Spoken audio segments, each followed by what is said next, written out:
अल्हम्दुलिल्लाहि रब्बिल आलमीन वस्सलातु वस्सलामु अला सय्यिदिल मुरसलीन अम्मा बअद फ़अऊज़ु बिल्लाहि मिनश शैतानिर रजीम बिस्मिल्लाहिर रहमानिर रहीम अस्सलातु वस्सलामु अलैका या रसूलल्लाह व अला आलिका व अस्हाबिका या हबीबल्लाह अस्सलातु वस्सलामु अलैका या नबीअल्लाह व अला आलिका व अस्हाबिका या नूरल्लाह। मदनी चैनेले दर्शकबृंद এবং প্রিয় ইসলামী ভাইরা, অনুষ্ঠান শ্রেষ্ঠ নবীর শ্রেষ্ঠ মজেজা, এই অনুষ্ঠানে আপনাদেরকে স্বাগতম। আসুন ভালো ভালো নিয়ত সহকারে আমরা এই অনুষ্ঠান দেখার প্রস্তুতি নিই। হিলিয়াতুল আউলিয়া নামক কিতাবে বর্ণিত রয়েছে, নবী পাক সাল্লাল্লাহু তাআলা আলাইহি ওয়াসাল্লাম ইরশাদ করেন, যে ব্যক্তি জুমার দিন আমার প্রতি 100 বার দুরূদ শরীফ পাঠ করে যখন সে কিয়ামতের দিন আসবে তখন তার সাথে এমন একটি নূর হবে, সে নূর যদি সমস্ত মাখলুকের মধ্যে বন্টন করে তাহলে সবার জন্য যথেষ্ট হবে। সাল্লু আলাল হাবিব সাল্লাল্লাহু তাআলা আলা মুহাম্মদ সাল্লাল্লাহু আলাইহি ওয়াসাল্লাম সালাতাম ওয়া সালামান আলাইকা ইয়া সাইয়্যিদি ইয়া রাসূলুল্লাহ। সুবহানাল্লাহ। কিয়ামতের দিন তার সাথে নূর হবে যারা জুমার দিন 100 বার দুরুদে পাক পড়ে, আর যেখানে নূর সেখান থেকে অন্ধকার দূর। কিয়ামতের অন্ধকার থেকে সে আশিকে রসুল হেফাজতে থাকবে। পুলসেরাতে নূর তাকে দেয়া হবে, বিদ্যুতের গতি দ্রুত সে পুলসেরাত পার করবে। আসুন না দুরুদে পাক পড়ার অভ্যাস গড়ে তুলি। বরকতের জন্য আরও একবার দুরুদে পাক পড়ি। সাল্লু আলাল হাবিব সাল্লাল্লাহু তাআলা আলা মুহাম্মদ সাল্লাল্লাহু আলাইহি ওয়াসাল্লাম। প্রিয় ইসলামী ভাইরা, মাদানী চ্যানেলের দর্শকবৃন্দ, শ্রেষ্ঠ নবীর শ্রেষ্ঠ মজেজা এই অনুষ্ঠানের গত পর্বে আমরা নবী পাক সাল্লাল্লাহু তাআলা আলাইহি ওয়াসাল্লামের অত্যন্ত প্রসিদ্ধ একটি মজেজা মেরাজ শরীফ সম্পর্কে সংক্ষিপ্ত আমরা আলোচনা শুনেছিলাম। আজকে মেরাজের একটি অংশ, নবী পাক সাল্লাল্লাহু তাআলা আলাইহি ওয়াসাল্লাম জান্নাতে প্রবেশ করেছেন, জান্নাতে নিয়ামত রাজি দেখেছেন, জান্নাতে বিভিন্ন অট্টালিকা দেখেছেন, কোন অট্টালিকা কাকে দেয়া হবে সে সম্পর্কে বলেছেন। ইনশাআল্লাহ আজকে এই পর্বে আমরা শোনার চেষ্টা করব।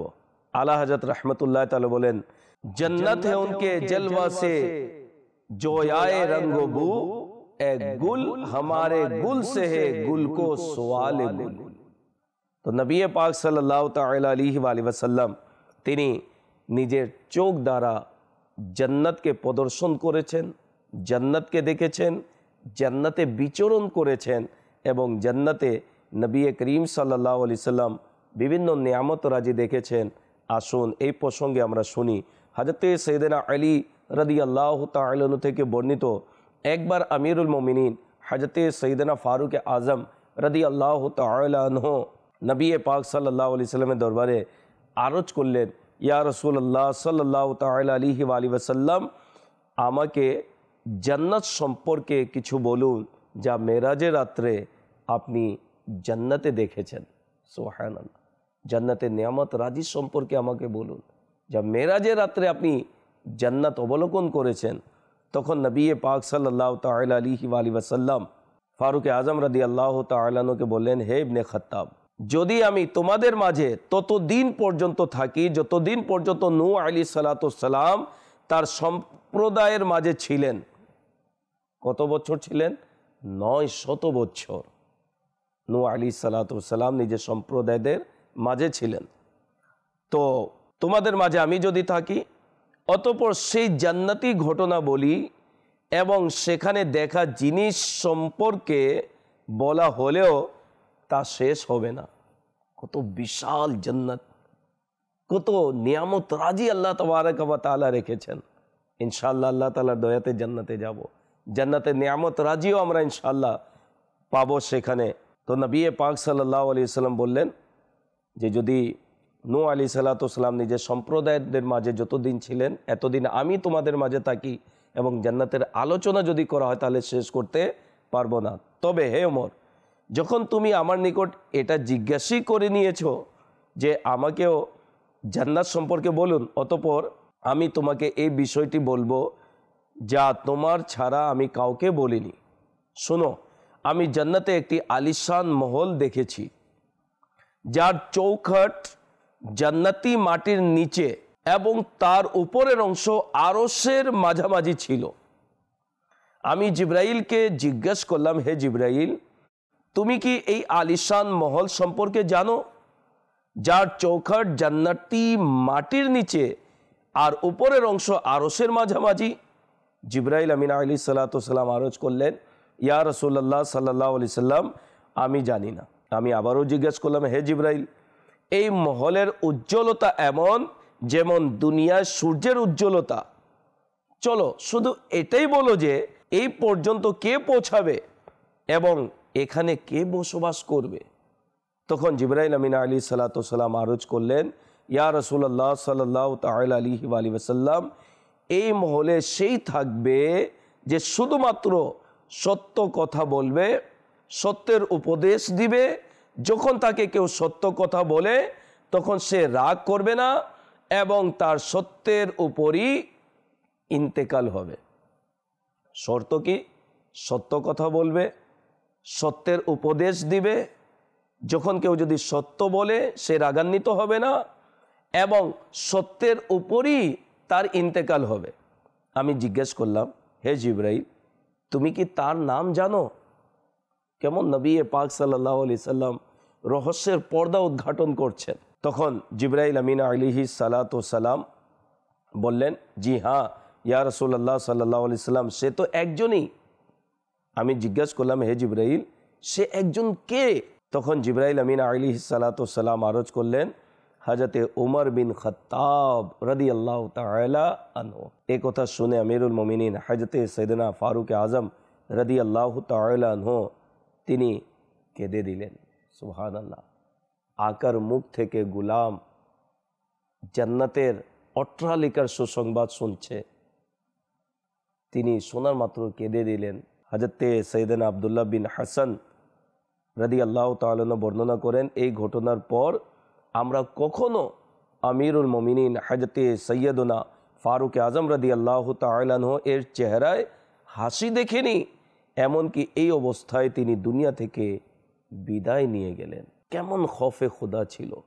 নিয়ামত রাজি সম্পর্কে শুনলেন যে জান্নাতে আল্লাহ তাবারক ওয়া তাআলা এত বিশাল অট্টালিকা, যার চৌখাটের অবস্থা এমন যে অর্ধেক জান্নাতের মাটির নিচে, অর্ধেক আরশের মাঝামাঝি, এত বিশাল অট্টালিকা আল্লাহ তাবারক ওয়া তাআলা তার হাবিব সাল্লাল্লাহু আলাইহি ওয়াসাল্লামের গোলাম এবং আশিক ফারুক আজম রাদিয়াল্লাহু তাআলা আনহু এর জন্য তৈরি করেছেন।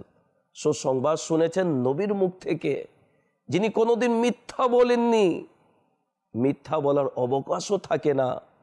নবী পাক সাল্লাল্লাহু আলাইহি ওয়াসাল্লাম যখন যা বলেছেন সত্য বলেছেন, সেটি বলেছেন যা আল্লাহ তাআলা আদেশ করেছেন। এরপরেও ফারুক আজম রাদিয়াল্লাহু তাআলা আনহু তিনি তার মাঝে ভাবাবেগ সৃষ্টি হলো এবং তার মুখ থেকে কখনো কেউ হাসি দেখিনি। এভাবেই তিনি দুনিয়া থেকে বিদায় নিয়েছেন। আজকে আমরা নেয়ামত প্রাপ্ত হলে তখন আল্লাহ এবং তার রাসূলের নাফরমানিতে আমরা পড়ে যাই, বিভিন্ন গুনার মধ্যে আবদ্ধ হয়ে যায় মাআযাল্লাহ। সৈয়দনা ফারুক আজম রাদিয়াল্লাহু তাআলা আনহু তিনি নিয়ামত যেভাবে আল্লাহ তাআলা তাকে দান করেছেন সেভাবে তিনি আল্লাহকে ভয় করলেন। হযরতে সৈয়দনা আবু বুরাইদা রাদিয়াল্লাহু তাআলা থেকে বর্ণিত, রাসূল আকরাম সাল্লাল্লাহু আলাইহি ওয়াসাল্লাম ইরশাদ করেন, মেরাজের রাতে যখন আমি জান্নাতে প্রবেশ করি তখন স্বর্ণ দ্বারা নির্মিত একটি অট্টালিকার পাশ দিয়ে অতিক্রম করলাম। আমি জিজ্ঞেস করলাম, লিমান হাদাল কসরু, এই অট্টালিকাটি কার? ফেরেশতারা আরজ করল, লি রাজুলিম মিনাল আরব, এটি একজন আরবি যুবকের। আমি বললাম, আনা আরবিয়ুন, আমি আরবি। ফেরেশতারা আরজ করলেন, লি রাজুলিম মিন কুরাইশিন, এটি একজন কুরাইশি যুবকের। হুজুর সাল্লাল্লাহু আলাইহি ওয়াসাল্লাম বললেন, আনা কুরাইশিয়ুন, আমি কুরাইশি। ফেরেশতারা আরজ করলেন, লি রাজুলিম মিন উম্মতি মুহাম্মাদিন সাল্লাল্লাহু আলাইহি ওয়াসাল্লাম, এটি উম্মতে মুহাম্মাদির একজন ব্যক্তির। আমি বললাম আনা মুহাম্মাদুন, আমি তো মুহাম্মদ। ফেরেশতারা আরজ করলেন লি উমর ইবনুল খাত্তাব, এই অট্টালিকা উমর বিন খাত্তাব রাদিয়াল্লাহু তাআলা আনহু এর জন্য। প্রিয় নবী সাল্লাল্লাহু আলাইহি ওয়াসাল্লাম ইরশাদ করলেন, তো আমি চাইলাম যে আমি সেই মহলে প্রবেশ করি যেন তা দেখতে পারি, কিন্তু আমার তোমার মর্যাদার বিষয়টি মনে পড়ে গেল। এই কথা শুনে আমিরুল মুমিনিন ফারুক আজম রাদিয়াল্লাহু তাআলা আনহু তিনি আরজ করলেন, বি আবি ওয়া উম্মি ইয়া রাসূলুল্লাহ আলাইকা আগারুন, ইয়া রাসূলুল্লাহ সাল্লাল্লাহু আলাইহি ওয়াসাল্লাম, আমার মাতা পিতার আপনার প্রতি উৎসর্গিত, আমি কি আপনার সাথেও মর্যাদা দেখাবো? নবী পাক সাল্লাল্লাহু আলাইহি সাল্লাম কেমন তার আশিককে উৎসাহিত করলেন যে আমি জান্নাতে প্রবেশ করতে চাইলাম, তবে তোমার এবং আমার যে মর্যাদা এই ভেবে আমি প্রবেশ করিনি। এখন ফারুক আজম বলছেন, ইয়া রাসূলুল্লাহ, আমার মা বাবা আপনার কদমে উৎসর্গিত হোক, আমি কি আপনার সামনে নিজের মর্যাদা দেখাবো? আলা হযরত रहमतुल्लाह ताला अलैह बोलें, इतना अजब बुलंदी है जन्नत पे किस लिए, इतना अजब बुलंदी है जन्नत पे किस लिए, देखा नहीं कि भीख ये किस ऊंचे घर की है। গোলামদেরকে যা মিলেছে, যা মিলবে, কিয়ামত পর্যন্ত যা দেয়া হবে এই নবীর ওসিলাই পাওয়া যাবে। নবী পাক সাল্লাল্লাহু আলাইহি ওয়াসাল্লাম এর সাহাবায়ে কেরামও যা মর্যাদা পেয়েছেন, জান্নাতে নেয়ামত রাজি পেয়েছেন, নবী পাক সাল্লাল্লাহু আলাইহি ওয়াসাল্লামের ওসিলাই পেয়েছেন। সুবহানাল্লাহ। আসুন জান্নাতে কেমন নেয়ামত আল্লাহ তাআলা রেখেছেন। হযরত সাইয়েদনা আনাস রাদিয়াল্লাহু তাআলা আনহু থেকে বর্ণিত, নবী করিম সাল্লাল্লাহু আলাইহি ওয়াসাল্লাম ইরশাদ করেন, মেরাজের সফরের সময় আমি জান্নাতের বাইদখ নামক স্থানে প্রবেশ করলাম, যেখানে মুক্তা, হীরা, জহুরত এবং লাল ইয়াকুতের তাবু রয়েছে। হুরায়রা বলল, আসসালামু আলাইকা ইয়া রাসূলুল্লাহ, অর্থাৎ হে আল্লাহর রাসূল, আপনার প্রতি প্রশান্তি বর্ষিত হোক। আমি জিজ্ঞেস করলাম, হে জিবরাইল, এটা কিসের আওয়াজ? তিনি আরজ করলেন, এরা তাবুতে পর্দাশীলা হুর, তারা আপনাকে সালাম পেশ করার জন্য রব তাআলার নিকট অনুমতি প্রার্থনা করে। আল্লাহ তাআলা তাদের অনুমতি প্রদান করেছেন। তখন তারা বলতে লাগলো, আমরা সন্তুষ্টি থাকি, আমরা কখনোই অসন্তুষ্ট হব না, আমরা সর্বদা বিরাজমান, কখনো বিলীন হব না। এতে রাসূল পাক সাল্লাল্লাহু তাআলা আলাইহি ওয়াসাল্লাম ২৭তম পারার সূরা আর রহমানের ৭২ নম্বর আয়াত তিলাওয়াত করলেন, হুরুম মাকসুরাতুন ফিল খিয়াম। কানজুল ইমানের অনুবাদ, হুর সমূহ রয়েছে তাবু সমূহের মধ্যে পর্দা নসীন। জান্নাতি নদী এবং পাখি কেমন হবে? নবী আকরাম সাল্লাল্লাহু আলাইহি ওয়াসাল্লাম ইরশাদ করেন, মেরাজের রাতে আমি জান্নাতে প্রবেশ করলাম, আমি দেখলাম যে এর কঙ্করগুলো অর্থাৎ ছোট ছোট পাথর মুক্তর এবং এর মাটি মুস্কের ছিল। অতঃপর 4টি নদী প্রবাহিত হতে দেখলাম, একটি পানির যা পরিবর্তন হয় না, পানির রং চেঞ্জ হয় না, অপরটি দুধের যার স্বাদ পরিবর্তন হয় না, তৃতীয়টি অমীয় সুধার অর্থাৎ পবিত্র শরাবের যা পানকারীর জন্য শুধুই স্বাদের অর্থাৎ এতে নেশা একেবারেই আসে না, এবং চতুর্থটি পবিত্র ও পরিষ্কার পরিচ্ছন্ন মধুর। জান্নাতের আনার, দুনিয়াতে আমরা আনার দেখেছি, ডালিম যাকে বলা হয়, জান্নাতের আনার আকারে বালতির ন্যায় এবং পাখিরা উটের ন্যায় ছিল। এতে আল্লাহ তাআলা তার নেককার বান্দাদের জন্য এমন এমন নেয়ামত প্রস্তুত করে রেখেছেন যা কোনো চোখই দেখেনি, কোনো কানই শুনেনি এবং কোনো মানুষের অন্তরে এর ভাবনাও আসেনি। প্রিয় ইসলামী ভাইরা, জান্নাতে কেমন নিয়ামত রাজি আল্লাহ তাআলা রেখেছেন। নবী করিম সাল্লাল্লাহু তাআলা আলাইহি ওয়াসাল্লাম নিজ চোখ দ্বারা জান্নাতকে দেখেছেন, জান্নাতে বিচরণ করেছেন, জান্নাতে নিয়ামত রাজি দেখে আমাদেরকে জানিয়েছেন। অনেকে বলে মাআযাল্লাহ, নবী করিম সাল্লাল্লাহু তাআলা আলাইহি ওয়াসাল্লাম তিনি অদৃশ্যের খবর জানেন না, জান্নাত তো আমাদের থেকে অদৃশ্যে, তিনি তো জান্নাতের সুসংবাদ আমাদেরকে দিয়েছেন। জান্নাতের এক একটি নেয়ামত সম্পর্কে নবী পাক সাল্লাল্লাহু আলাইহি ওয়াসাল্লাম আলোচনা করেছেন, বলেছেন। প্রিয় ইসলামী ভাইরা, আসুন না সেই জান্নাতে প্রবেশ করার জন্য, জান্নাতের মতো নিয়ামত রাজি পাওয়ার জন্য আল্লাহ এবং তার রাসূলকে রাজি করার কাজে লেগে যায়, আল্লাহ এবং তার রাসূলের আনুগত্য কাজের মধ্যে লেগে যায়।